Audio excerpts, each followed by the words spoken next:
உன் மனபாரத்தை என்னிடத்தில் ஒப்படைத்துவிட்டு நிம்மதியாக இரு. உனக்கு வேண்டியதை நிச்சயம் நான் தருவேன். உனக்கு யாரும் இல்லை என்று ஒருபோதும் நினைக்காதே. எதற்கும் கலங்காதே, நான் இருக்கிறேன் உனக்கு. ஈசன் என்று என் நாமத்தை சொல், நான் உன் கூடவே இருப்பதை நீ உணர்வாய். உன் உள்ளத்தில் நின்று உன் உயிரினில் கலந்து உன் நிழலாய் உன் மகனாய் உன் கூடவே உனக்கு துணையாக வருவேன். உன் ஜென்மம் ஜென்மமாய் உன்னை தொடர்வேன். என் பிள்ளையே, என்னை நம்பி உன் வாழ்க்கை பயணத்தை தொடங்கு. இனி எல்லாம் நான் பார்த்துக் கொள்கிறேன். மனசில் ஏதாவது பாரம் இருந்தால் அதை இறைவனிடம் இறக்கி வையுங்கள். அவனை விடாமல் வணங்குங்கள், வழி கிடைக்கும். தயவு செய்து ஆறுதல் தேடி மனிதனிடம் போகாதே. பாரம் கூடுமே தவிர குறையாது.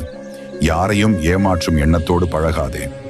உறவாக இருந்தாலும் நட்பாக இருந்தாலும் உண்மையாக இருக்க வேண்டும்.